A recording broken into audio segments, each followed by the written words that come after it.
If you give me 27 minutes, I can show you how to build a sales system that can keep making you money even when you step away for a whole week. And right now, if you stop tomorrow, your sales would probably slow down if you're not there. And I've built 167 of these sales systems in the 3 years that I've been running Unlock the ROI. And I've worked just with founders. And the fix isn't usually just cram more leads or grow the team or chase some shiny new AI tool.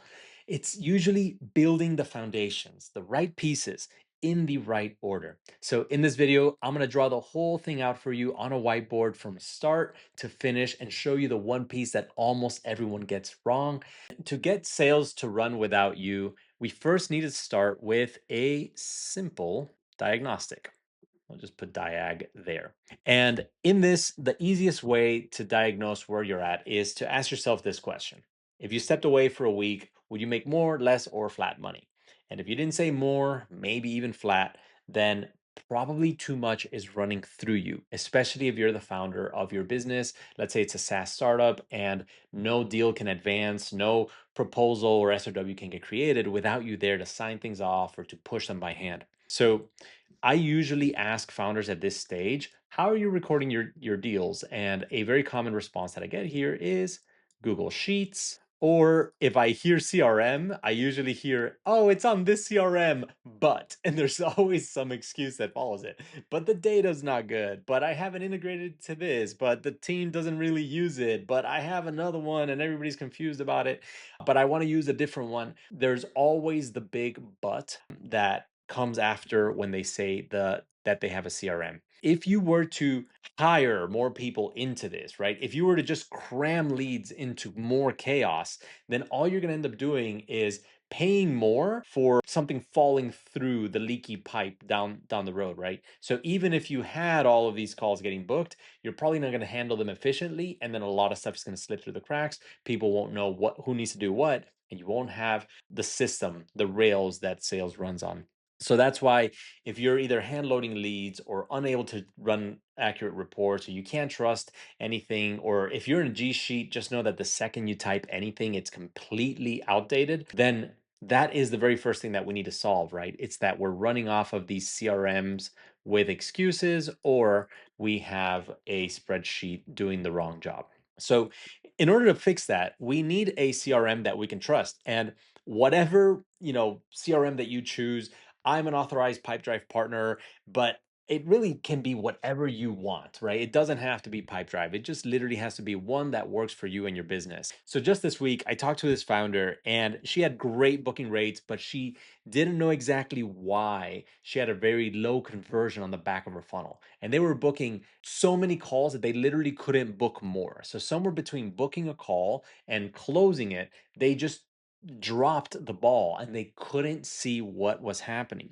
And that's why the very first place that I looked at was her CRM, and I wasn't surprised to find out that she was running off of Google Sheets. So basically, imagine this complex Google spreadsheet where every single deal was tracked with every single person, with every single activity, and she was clicking to type in everything, and then she was quarterbacking to the team who needed to do what. And she actually admitted to me that it was like if she was the CRM, and it felt like it was powered by cortisol because it was actually quite stressful for her. So in that case, the answer was simple. We needed to move them to a CRM. And in making that transition, here are the top three biggest mistakes that I see founders will make. It's that they confuse these three components of a CRM: the stage with the status and activities. So let's talk through what these mean.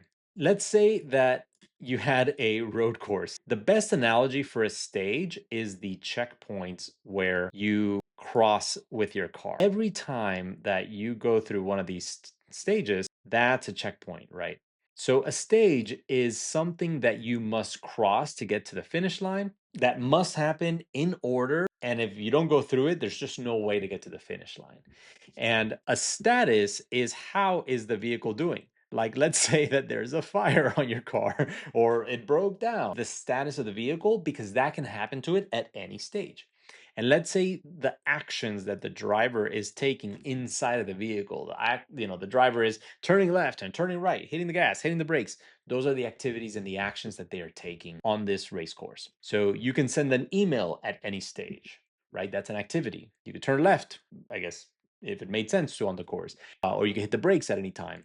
Then your car can catch fire also at any time, but it's not an activity you do. It's something that happens to the status of that car.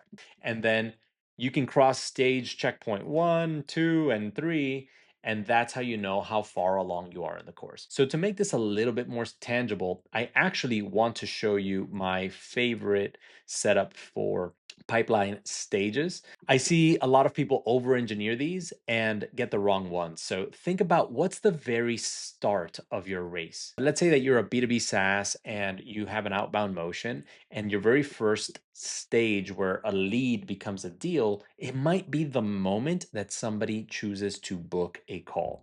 Like, let's say that you have an outbound LinkedIn DM motion and you've got someone interested, and they're like, you know what, I'm going to book a call with you. So the first thing might be booked call. And notice the past tense used there. Almost all stages end in ed or have an ed past tense verb in there because it's something that happened, right? It's a checkpoint that you crossed. And why you want past tense, super fast sidebar, is because it leaves zero room for doubt if you're before or after it. Like, call being booked or booking or something is like, it's ambiguous versus if it's before or after. But booked call has happened. If I see booked call, I should be able to say, oh, this is on my calendar. So here is one deal. And then the next stage that I like is you're going to want to track something called show rate. So showed, past tense, to call. And then it depends on your business, but something that might happen is demo delivered. And let's say that after that vetting, there is some sort of contract or paperwork that needs to exchange. So we're going to say signed, right? Past tense. And then finally, however you collect payment, whether it's through a payment link or they enter their credit card in your platform or you send them an invoice, whatever your thing is. But I'm going to say pay link sent. And now there's no doubt as to the stage of what is the thing that has happened to this deal right here. And when we have very clean stages and strong pipeline hygiene, even just in the naming of the stages, then the data is a lot more actionable and it's cleaner and it becomes way more trustworthy, which is the whole point, right? You want to be able to trust your CRM. So now that you've done that, right, and you have your beautiful stages, the next step is to come in and study the data and run plays. So what does that literally mean? Well, with good data, you can improve speed to lead, which is a fancy way of saying respond faster. Or as we were just saying earlier, maybe you work on your show rate. Another play you might look at is how often you follow up through a sequence. You could test those out, follow up sequences. And then, even like once you've closed the deal, how do you kickstart your onboarding or your implementation or your delivery of your widget? So I'll just kind of like summarize that as onboarding flow. Right. You should be able to do like a no look pass in the NBA where you just throw the ball and know that your team is going to catch it with 100% confidence. And onboarding is everything, especially if you're in the SaaS world. The gap between when they pay to when they start getting value from your widget, it's like every second costs you times 10 or more because they're in this doubt zone where they know you have the money and their buyer's remorse, their doubt, they're going to start like shopping you against someone else. And imagine that you sat down at a restaurant and you ordered and the waiter just took 4 hours, right? Like, there's a point where you just like get up and go, even if they have your money, even if you paid in advance, you're just going to be like, I'm not just going to stay here. I'm just going to go, get a burger or whatever. Your clients are the exact same way. They need to get fast value. Just like you need speed to lead, you also need speed to value for them. So these are plays that you can run once you study the data. But what studying the data looks like, if you remember our 5 stages from before, is you should have these pipeline stages and all sorts of reports that you can run. But by having these pipelines cleanly documented, you should be able to see the conversion percentage in between every one of these stages, right? And that way you can diagnose. So if your pipeline looks, like a nice gentle ramp like this, and you have, I don't know, let's call this a 35% close rate, I'm not looking at your close rate. In fact, when I see something like that, when it's a nice, healthy distribution of the conversion between pipeline stages, then my only question then is how do I crank more volume? Because this feels healthy enough.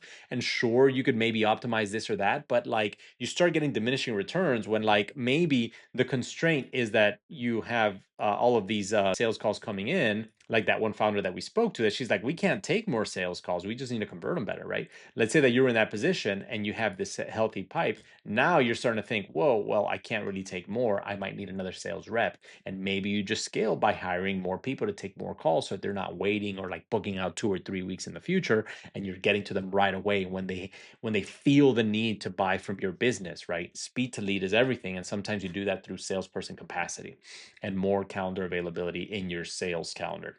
But let's say I see the opposite. Let's say instead of this nice, healthy distribution, I see this very, concerning conversion rate over here where it's much lower than, what our baseline has been or even industry standards. So now I'm asking questions about why this is happening because if my call is decent, but my showed to call is like 50%, imagine cramming more leads into this system, right? You're paying for each lead. It's not uncommon to pay into the, hundreds to thousands to acquire clients. And let's say that you're paying $2,000 for every one of these meetings to happen just to throw away half of them here because you haven't figured out why so many of them are dropping.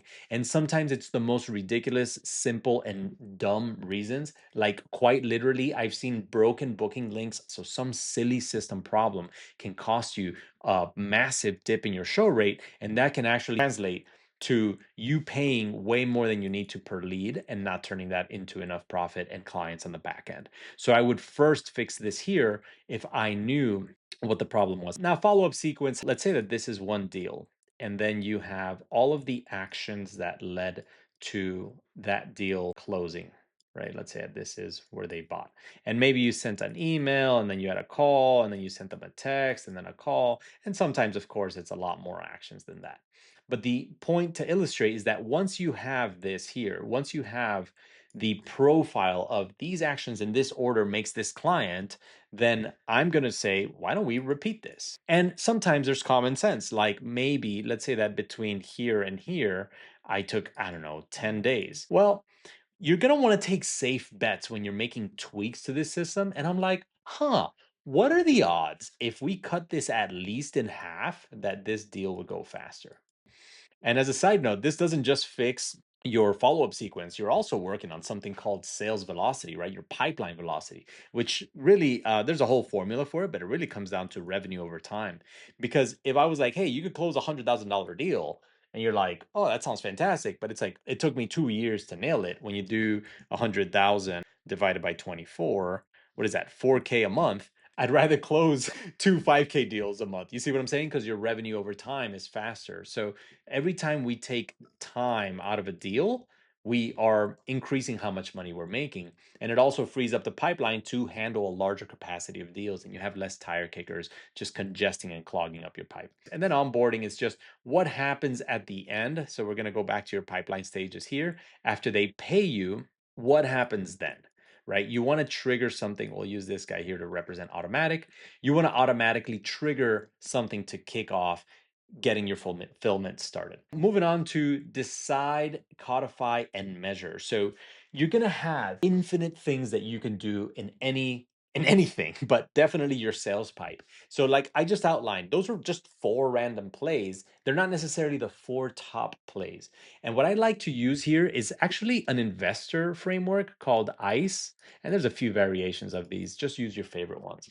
But it really comes down to I for impact, C for confidence, E for ease, and it comes down to what is the highest impact thing that we're really confident would work that would be really easy to do. So let me give you an example of one of my favorite dumb ways to make money. A lot of the times, a business receives an inbound lead and it just kind of collects in this trap unless somebody checks it because there's no push notification letting the SDR or sales rep know that they got to do something with it. In fact, they have to go in and pull that out. like to find out if there are leads in there. Or sometimes they're just not in a efficient enough notification vehicle. Like it's inside of their email and it's just buried under 100 other emails. And it's like, oh God, I would have had to have read 100 emails to see this one high quality, high intent lead that's ready to buy.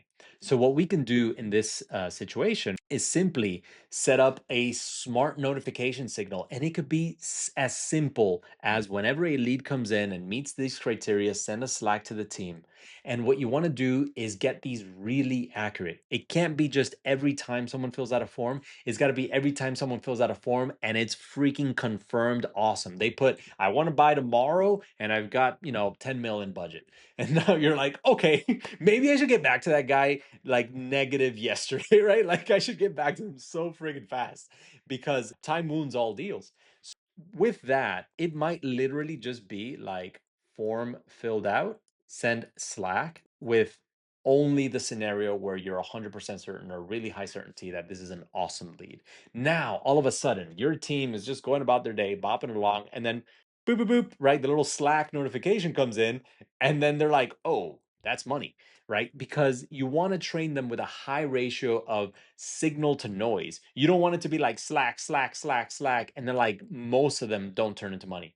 But like if there is this one alert, you got to be really protective of interruptions. You got to want this interruption. It's got to be so good that the guy double checks and he's like, you know what? I'm not going to go to lunch. I need to close this one right now because it's so good. So that is one of the simplest like automations systems. It's really high impact. It can 4x your outcome with leads, depending on variables. But basically, if all you are is fast, you can sometimes 4x a pipe, as crazy as that sounds. My confidence on that is like 99.9%. And ease, you can do this one in like 20 minutes. So my point being that you use this framework. I'm not trying to sell you on automating this Slack. Do it if you want, but it's more about using this framework to decide out of the infinity things that you could do, what you should act on. And then you want to make sure that you codify and measure. And I'm going to put those two together. Codify means that you got to take all of this that you've learned and put it somewhere referenceable in a familiar way that your team can get to it. So for most people, that's some sort of central knowledge repository, like in a Notion, for example. If that's what you use to organize your team, there should be one place, one standard place to see that there is this one SOP. When this ping comes in, SDRs respond as soon as possible and they can interrupt, and even they might even have permission to leave a team stand-up meeting to go answer those. Like you might have all of that systemized out and written so that it is absolutely clear how that should be handled. And then this all doesn't matter unless you measure. And to measure, the tip that I give you here is think of your sales cycle length. And if that's a new term for you, that's just how long does it take you to close a client? So let's say from the point that they became a deal to the point that they paid you. For most businesses, this is going to vary, but let's say this is, I don't know, 30 days. Sometimes I hear 90 days, 40 days, whatever. So let's just say it's 30 days. Well, don't make a change and then another change in 10 days. Let's say you made a change here, another change here. Then if you change something here and change something here and change something here, then which one did what? You really can't tell, right? So we don't know if this one worked and this one failed and this one failed. And then maybe the net was actually like down, but then you reverse this change. So that's why we need to leave enough time to measure and actually practice just a little bit of patience here, because it's easy sometimes once you have great data to want to change everything. The patient operators know that sometimes not making a change is just as valuable. One of the big consulting firms basically did an analysis on company strategy implementation, and they found something like 1 in 4 or 1 in 5 of them actually succeeded, and the vast majority of them did not. So there's actually a really, really high chance that you're going to twist a knob and actually make it worse. And think about it. You're paying the cost of your team learning something new, of having to implement something new, of having to track it and document it. So all of these are guaranteed costs to you and your business. And there's a risk that it just literally might not work. Like you might have, had a great hypothesis and been really close, but maybe there was another pre-requirement that you needed to solve just before it. So that kind of stuff does happen. And if we're not allowing enough time for it to bake and having the patience, then we won't know what change made a difference. And one of my favorite frames on this is actually from Warren Buffett. So Warren has this one quote that I'm going to paraphrase, but it's basically if you give somebody like a punch card with 20 times that they can invest in their entire life, then once you've punched the card, you'd make only the 20 best decisions in your entire life, right? That's less than one a year. So in the same way here, you want a really high quality of decision and you want to move with patience and put all of your chips on one that you're like, I am so confident that this will have a really big impact and it's actually pretty easy to implement. So how about we just do that this quarter? Right, and not overwhelm our team. Now, the last thing that we want to look at here is that for me, a system includes the human being, right? So a system isn't just tools and configurations and just clicks on a screen. It it doesn't matter if nothing happens and there is no output that you want. So it includes what you do, what you say, how you train, how you enable people, how you make sure that everybody going forward that you hire is also spun up on the exact same system. So this is training and enablement for them and documentation. And my favorite way to do that is to use the exact same model that the FAA uses. So the FAA can get even teenagers to legally fly airplanes, which are this is like an insane endeavor when you think about it, right? So what is it that they do so well? And it goes like this. First of all, they have standards documented, but it really comes down to having documentation. So we already have that here, but we'll write it again. And then after something is documented, they use a proficiency checkpoint and left seat, right seat approach, which is basically they demonstrate the maneuver and then the student pilot repeats the maneuver. And then once that's happening up to a standard, then they advance to the next level of proficiency checks. So that might be like, hey, to take off the plane, just pull back gently. And then in a very low risk environment, the instructor would allow the student pilot to pull back gently. So in the same way, you need to figure out how do you chunk down these pieces so that you de-risk introducing someone new into your flow, because imagine handing a teenager the keys to a Cessna and then being like, good luck, Timmy. And there's a very low chance that they're going to come back alive. So the same thing happens with your deals, right? If you just hand them the keys to your deals and then just cross your fingers and say, oh yeah, he was a salesperson before, but if they haven't flown that plane, there's a very good chance that they're going to have a bad time. So that's why you want to document it. And then left seat, right seat, which you can also take to mean demonstrate and then have them, you demonstrate for them and then they demonstrate for you, back to you. So once they pass, I'll put it down here. So if you just stick with me, a proficiency check, then that's when they can advance into the next stage. Beautiful. So all of this lives in a central repository. The FAA uses the FARs, but basically the point being like you need to have a record that you update as you learn new things. So that's why this system works well. It's got a closed loop and we include the human inside of it. So in short, you're going to want to give them nice, safe, small batches to handle. And then you want fast, iterative feedback loops. And that never goes away, right? You're never just like one and done with the humans. That's why you need sales directors. That's why coaching is an ongoing, always moving target, because proficiency decays and because conditions change, right? You introduce new tools, your ICP changes, your sales motion develops, you add a new, process and step. So you always have to be training, drilling, and giving people feedback no matter what. Awesome. And this next one is if you're a SaaS founder, especially, you can build all of this. Like, none of this is so technical that you can't do it. Like, I personally have no superpowers.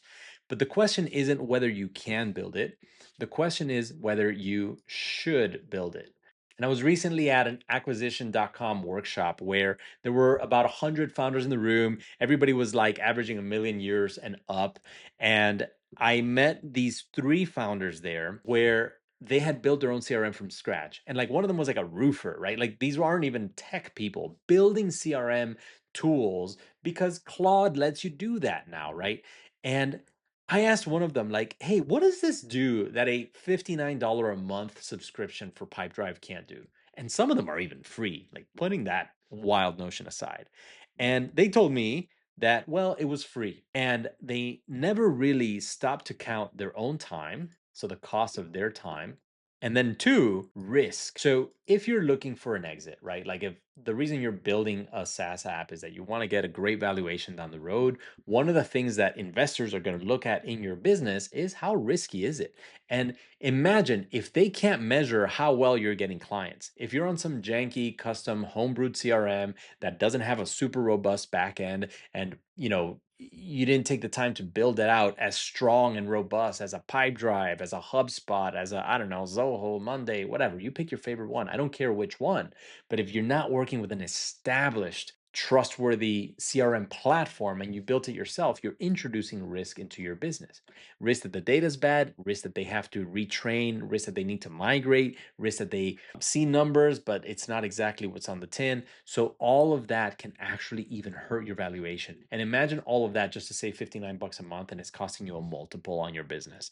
Don't learn that expensive lesson the hard way and literally just have good, clean data.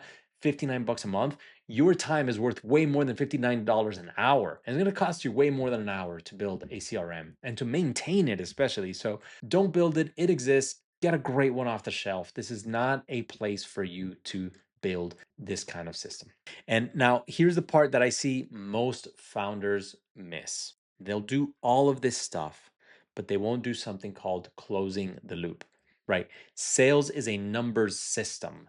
And without that data and feeding those numbers back into the system, then none of this works. So I'm going to zoom out for a second and say, once you've built the thing and you've trained the humans and all of that, you're going to want to go all the way back to steps 2 and 3 and loop this over and over again. This is a cycle, right? Improving your CRM, even your stages, the activities that you take, studying your data, deciding, measuring, and then training your humans and deciding if you should build it. You're going to run this cycle endlessly. Like this is just the self-correcting machine of a sales pipeline.